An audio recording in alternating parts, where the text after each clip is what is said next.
The Elkman. Photo posted by Adobo2000 and story read from the Creepypasta wiki. Narrative. Jack Barnett, age 26, is charged with murder and found guilty. He is issued a life sentence at an asylum. The court trials took place on the 14th of February 1993.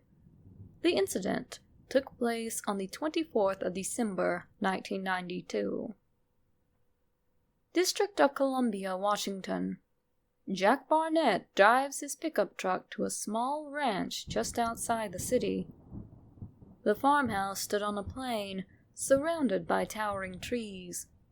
Its proprietor, David Shank, has hired Jack to find and kill what he thinks is attacking his livestock. A wolf. Being a professional hunter, Jack sees this as a quick and simple task. David Shank offers all the information he has on the attacks. Shank noticed that he would find one of his goats missing, and would spot a cow corpse. These were no ordinary corpses. The carcasses seemed to be riddled with holes, about 10 of them. These were deep, gaping holes, unlike any that would have been left by a wolf's teeth. The only evidence of non-human entry or exit onto Mr. Shank's property were some deer tracks. They walked into the house, which was fairly ordinary as far as Jack was concerned. They sat at the table where they had coffee and discussed the terms of their agreement. Jack would be paid only upon completion of the task. It was around 5 o'clock when Jack began investigating. He first went to see the barn. Nothing strange aside from a hole-ridden cow corpse and deer tracks. Barnett went around the whole area. Nothing of interest. It was too late to investigate further. Night was falling. Jack and David prepared their armaments. 2 hunting shotguns each, utilizing 12-gauge rounds, strong enough to pierce through 2 inches of steel. Their secondary arms were standard 9mm pistols, both of which were semi-automatic. And so, they waited near the barnyard. It was 10 o'clock in the evening. David and Jack waited for a good 2 hours. Shank fell asleep on the cold, moist ground. A rustling sound came from the woods. Jack Barnett's hands were shaking. He trembled. He was sweating like a pig.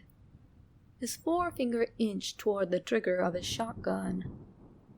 And, as a figure appeared out of the forest, a loud bang echoed across the woods. A ringing sound in Jack's ear prevented him from concentrating.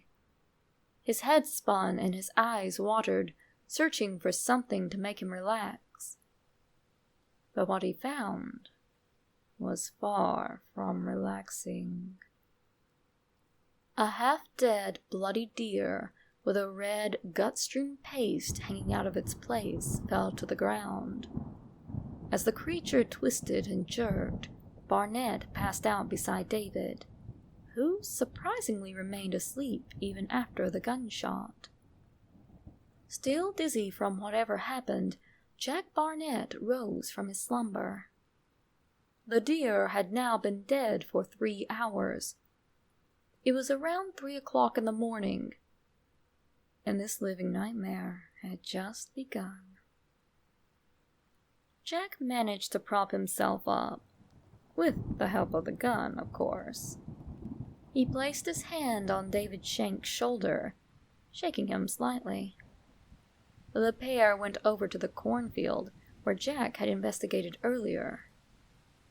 And, much to their surprise, they spotted 2 humongous antlers protruding out of the stalks. They entered the small forest of crops as they loaded their weapons. 5 feet away, The sound of breathing and footsteps plodding through the damp soil filled their ears. 4 feet away. The 2 men took a few steps. 3 feet away. Their breaths condensed in the chilly morning air. 2 feet away.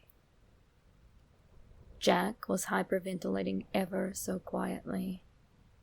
His heart raced. His spine tingled. Then he put his finger on the trigger. Trigger. Click. Bang. Echo. Deep breath. Plop. "Better him than us," said Shank, who managed to smile at the dead moose's carcass. The 2 were breathing heavily as if they ran a marathon. The pair headed back to the farmhouse. Door. Knob. Twist. Open. Enter. Close. Chain lock. Slide. Walk away. And for a moment, they felt safe. Everything was perfect in the little ranch house. Shank told Barnett to go get some rest. Jack went to the guest bathroom and washed up. The freezing water hit his face, causing him to briefly shout. The sound of that shout never reached Shank's ears, though. The noise of heavy rain filled the corridors and rooms of the house. Jack jumped due to the brief flash of light followed by a heavy cracking sound. Jack tilted his head toward the small window in the wall. What he saw next was indescribable. A pair of antlers entered Jack's peripheral vision. Then it disappeared due to the absence of lighting. Another strike of lightning. But what Jack discovered was that this was not a creature he had ever seen before. The antlers were now resting upon what seemed to be a human head. He scanned the figure, which had its back turned on Jack. The porch lights were then triggered due to movement. Now Jack could see a head with antlers. A human head with antlers. Then Jack saw its body. The figure harbored human-like features, yet at the same time, it looked intriguing. Long, spider-like arms, like arms that a man shouldn't have. Its skin was a pale shade of gray. Its figure was unnerving. The thing's bones were all too evident, as if they were going to rip out of the figure's skin.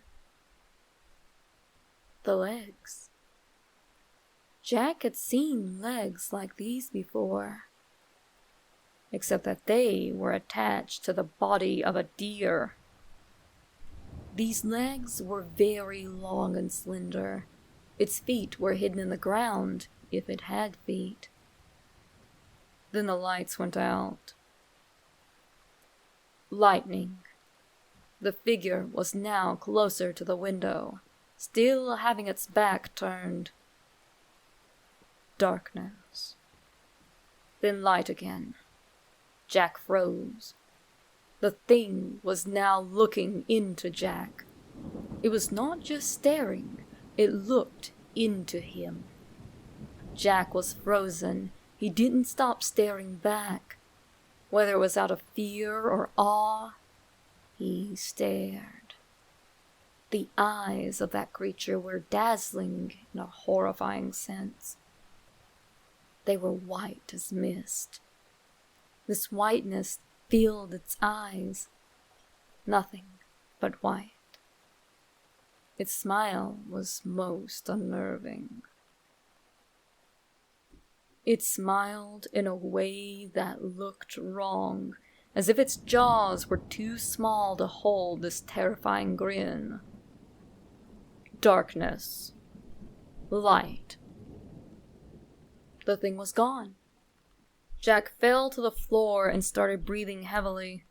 He closed his eyes and hummed himself a lullaby. For some reason, Jack did not ask what he had just seen.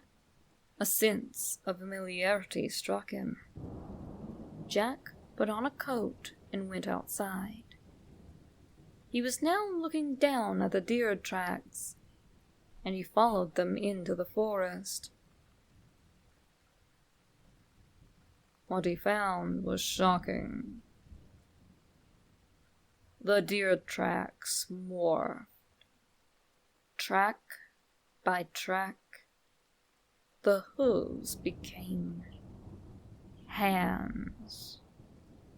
Human hands imprinted on soil. His hair stood. Goosebumps were now all over his skin. Then he goes into the barn, where another horror awaited him. A fresh corpse of a cow. Same as the others, it was ridden with holes. Jack nearly vomited. He leans in closer. He touches the carcass. And it turns out to be hollow. As if the cow had been professionally gutted. His skin crawled. He shuddered. It was 4 a.m. Then Jack hears a loud sound from the house. The sound of a door breaking. He runs. Arriving at the door, he stops. The door was still there, intact. Then he turned around. The figure towered over Jack in all its 9-foot terror. In its hand was a familiar object. The object's name was David Shank. The figure walks closer. It contorted its back and hunched. It bent its arms in strange ways, causing Shank to be flung about freely. And now it was standing over Jack.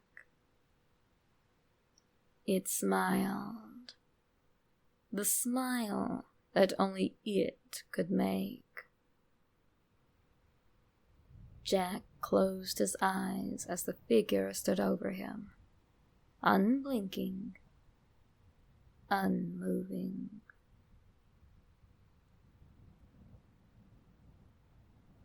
DC police find Shank's body impaled to a tree, full of holes. A shotgun was placed near this tree, sound evidence of a murder. The body is riddled with holes, but it did not turn out to be a body.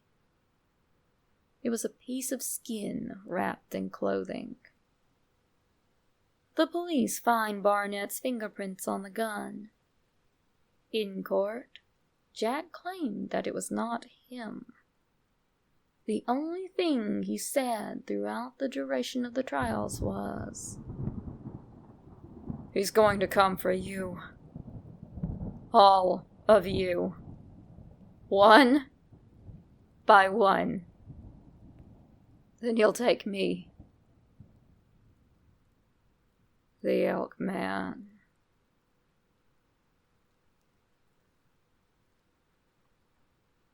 Biological information and origins.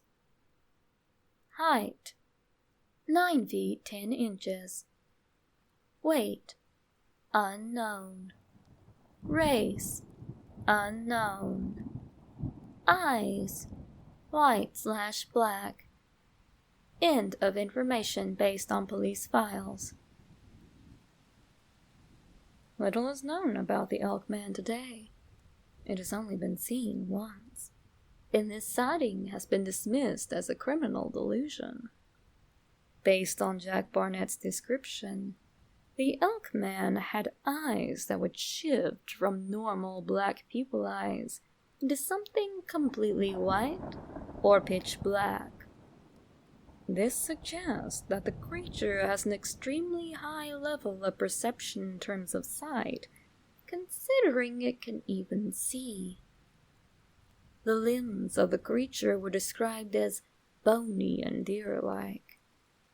This would suggest some biological similarities between the creature and some of today's quadrupedal mammals. Reported sightings and photos. An illustration of the angel found by Jack's sister 2 years after his imprisonment.